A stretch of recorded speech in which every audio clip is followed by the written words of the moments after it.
Let's start with viral meningitis. The typical scenario given in the OSCE was a patient presenting with fever and neck pain. The lumbar puncture results were shown, and they correlated with viral meningitis.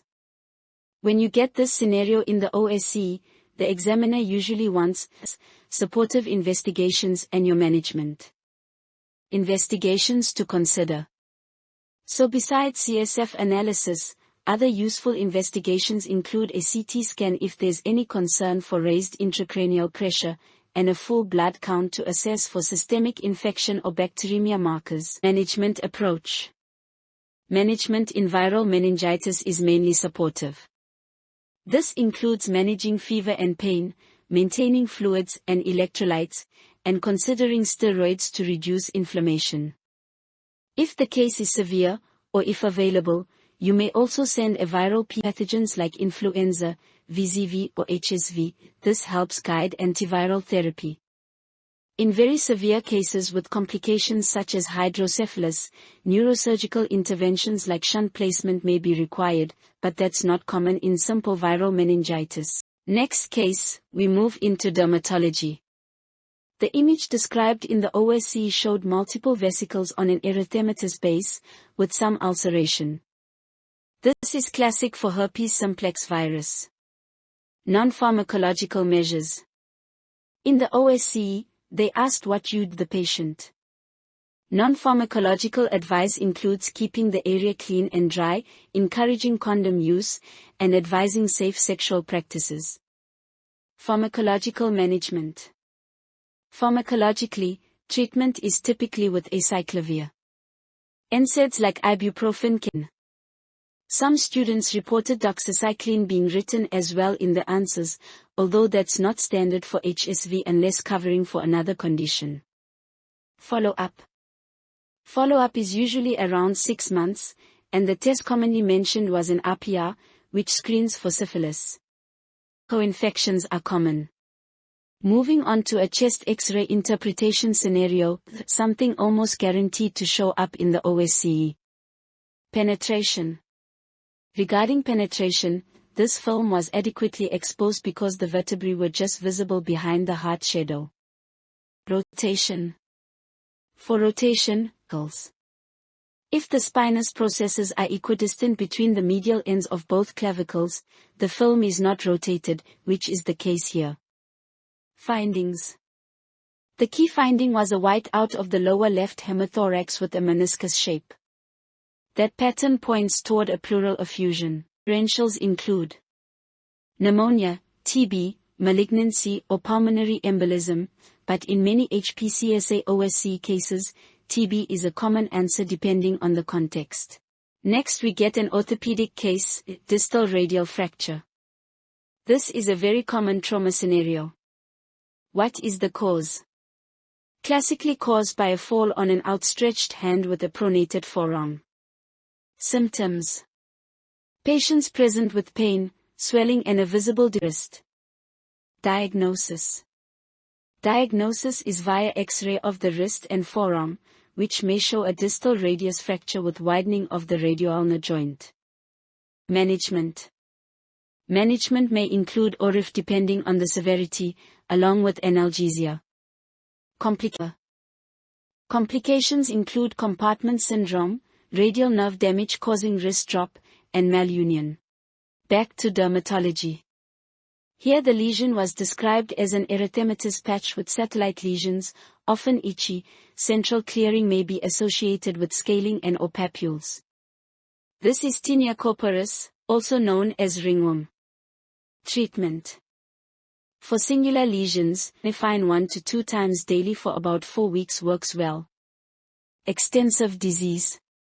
For more extensive disease, oral terbinafine or itraconazole may be used.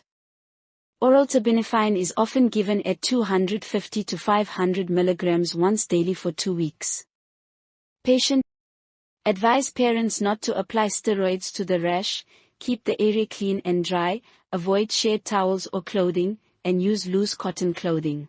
Syphilis is another high-yield OSCE topic. Cause and transmission. It's caused by Treponema pallidum, transmitted sexually or vertically. Stages: primary, painless chancre. Secondary, systemic symptoms, maculopapular radial. Latent, asymptomatic phase. Tertiary, CNS, CVS involvement and gammas. Diagnosis: diagnosed with a non-treponemal screening test like APIA or VDRL, then confirmed with a treponemal test like FTA-ABS or TP. Dark field microscopy can diagnose primary lesions. Treatment: treatment is IM benzathine penicillin 2.8 million units. Doxycycline is an alternative. Congenital clues: congenital cases show vesicular rash, Hutchinson teeth, Saber-Shins and deafness. Bacterial vaginosis is caused by overgrowth of anaerobic vaginal bacteria, with reduced lactobacilli.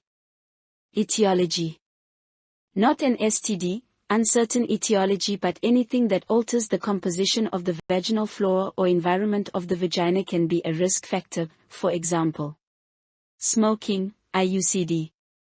Symptoms: symptoms include effusion, malodorous thin discharge, sometimes with dyspareunia or pruritus, but many patients are asymptomatic. Diagnosis, AMSEL criteria: at least 3 of the following. Vaginal pH greater than 4.5. Positive whiff test with KOH. Clue cells on microscopy. Treatment: metronidazole 500 mg twice daily for 5 to 7 days. Next case, diabetic ketoacidosis, another very likely OSCE station.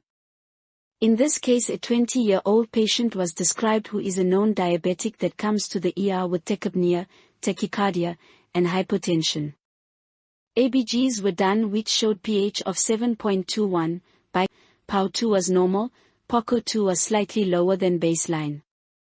Symptoms: symptoms include fruity breath, Kussmaul breathing, dehydration, vomiting, abdominal pain and drowsiness. ABG interpretation: in the case described, the P21 and bicarb of 13, this indicates metabolic acidosis with respiratory compensation. Investigations: useful investigations include urinary ketones, blood glucose, UNE, venous blood gas and ECG. Management: fluid resuscitation, insulin, correction of electrolytes particularly potassium, and catheterization. Oxygen if hypoxemic. Finally, pleural fluid analysis. Exudate versus transudate. Exudates have higher protein content and meet Light's criteria. Transudates have lower protein and are usually due to systemic causes like heart failure. Most common OSCE diagnosis. hpcsa OSCE cases: if the effusion is exudative, TB is a common expected answer, depending on context. Further investigations: these include chest X-ray, ABGs, pleural tap for protein and LDH, serum LDH and protein, double, and in suspected TB a gene expert test. Thanks for watching. If you found this useful, don't forget to like, subscribe and share it with someone preparing for OSCEs or the hpcsa board exam.